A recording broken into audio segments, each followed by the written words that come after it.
Hello, welcome to White Threads FlossTube number 16.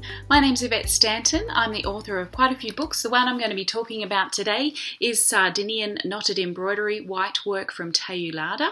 And also, if you're French or a French speaker, there is this version of it.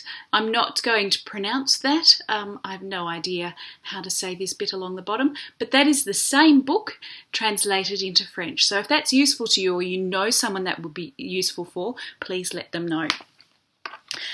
So today I'm going to be doing a demonstration of how to do Sardinian knotted embroidery, or Punt a nous.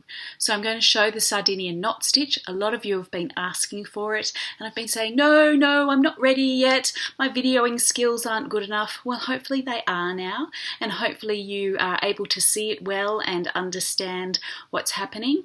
I hope you find it really useful.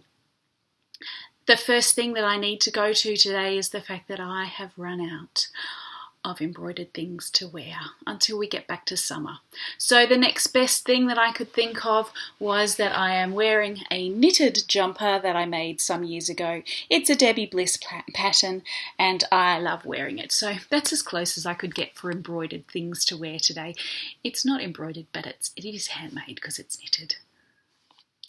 If you haven't yet subscribed to White Threads FlossTube, I encourage you to do so. Hopefully by now you've seen the value that you get from these videos, whether it's me talking about embroidery and explaining bits of it to you, or showing you how to do things. I hope that they're useful and entertaining for you. So before I show you how to do Sardinian knot stitch today, which is known as Punt a nous in Sardinia, I wanted to show you a piece of Sardinian embroidery that I did. This is a tablecloth. This is just a quarter of it. And I wanted to show you this one because it's done on the natural coloured linen. And so hopefully it will help you to see quite well what's going on here. So those designs are all made out of hundreds of little knots, and they are worked on the surface of the fabric, so in a way that practically none of it goes to the back. So I'll show you the back, and you can see that there's really very little there, and that's the beauty of this embroidery. I've done it on the bottom of a dress, and you can't feel the back of the stitching on your legs because there's practically nothing there. So it's a really good one for putting on clothing. So all of these little nubs on here are tiny little knots, and it's quite a slow and painstaking thing to do. The stitch itself is not hard, putting it in the right place is. And so hopefully with my video that will become a little bit clearer to you. Okay, so I'm about to try and do this right-handed. I am left-handed, so it will probably look a bit slow and clunky, but that's the way it is. So first thing we do is insert our needle from right to left under a single thread and pull it through. And you want to leave a little tail, about 1 inch, 2.5 centimeters is quite enough. Now the next thread that we need to go under is, so that one is a vertically crossing thread, so it crosses like that. The next one we need to go under is this one here. So the next one diagonally up one and to the left. So we go under it like that. Now don't pull it through yet. What you need to do is put your tail over the needle, then take your thread and wrap it around the needle going up, over and down behind, and pull through, and just hold your tail. Now pull in the direction of that you need to pull it through the fabric, and then right at the last minute pull it in the direction of travel. And what that does is it settles the knot in the place that you want it to sit. Now we need to move our tail out of the way again. So this is the last thread we use. The next one we use is this one here. So we go under it there like that, put your tail across again, thread up, over and down behind the needle and pull through till the last little bit, and then pull in the direction of travel, and it puts the knot where you want it to sit with good tension in between. So our next one goes under here. Take your thread over the tail, over the needle, and the thread around the needle, up, over and down behind, and then pull through, and then pull it in the direction of travel. Thread out of the way. This is our next one here. Sorry, this is me being pretending to be right-handed, so I'm not very dexterous. Okay, so thread the tail up over the needle and thread over and down behind the needle point. And pull through and then go in the direction of travel. Now we've included our tail in about 4 or 5 knots there, and I should have brought my embroidery scissors. I've just got other scissors. Oh well, these will have to do. We want to trim that tail off. So trim that out of the way. Now when you do that, just keep in mind that what you want to trim off is the tail.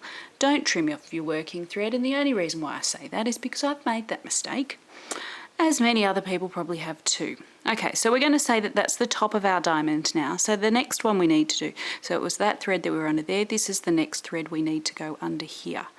Again, this is me being very non-dexterously right-handed.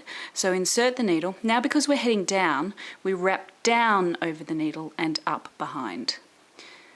And take the thread out of the way. And then pull through in the direction you need to tighten it. In the last little bit, you turn and you pull it in the direction of travel, so it sits where you want it to sit. Now when you pull these knots, do pull them reasonably well. You don't want big and chunky ones, you want nice small little knots. The next thread we need to go under is this one here. Take your thread down and around the needle and then get the thread out of the way and pull through. So keep pulling till it's right at the last bit and then pull in the direction of travel. And you can see how those knots sit nicely where they're supposed to, and there's a good amount of thread in between each knot. It doesn't bulge and it doesn't pull between them. This is our next one, down and up behind. Pull through and then down in the direction of travel. Now this one here is where we started, so I want my next corner to be level with that, so we have one more here to do. Insert the needle under that thread there, and you can see that when I'm inserting my needle, I'm always inserting from the right to the left. I'm never turning the needle, it always goes right to left. This is for right-handed people. I will show you at the end, left-handers, how we're supposed to do it. So over, down and up behind. Okay, and that's our last one of that side. So now we're going to start heading down in this direction. Excuse me.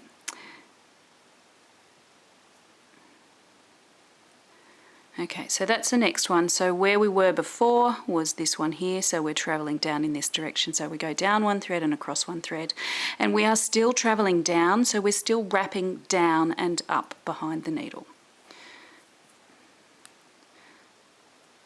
And pull in the direction of travel. It's a bit harder to do it in this direction because that's the direction we're already traveling. This is our next one here. Sorry, I'm not very dexterous when I'm right-handed. And around the needle, pull, pull, pull, pull, pull the last bit in the direction of travel.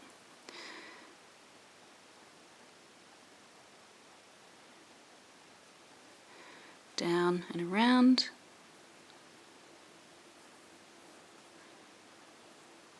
You can see also that I don't have this in a hoop this time. Having it in a hoop actually makes it much harder to do this because it holds the fabric taut, and we want to be able to get in and behind those threads, and we're doing it all from the front, so it's not an action of going through and then coming back, it's an action of going across. And to do that well, it's best not to have it in a hoop.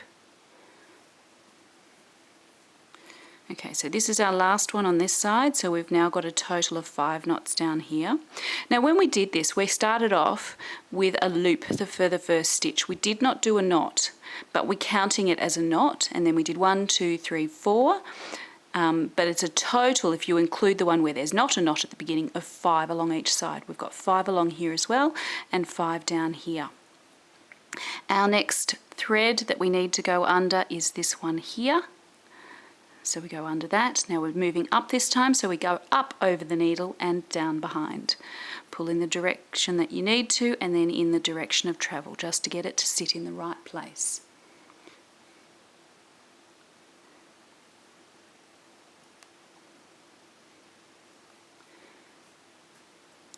Up, over and down behind.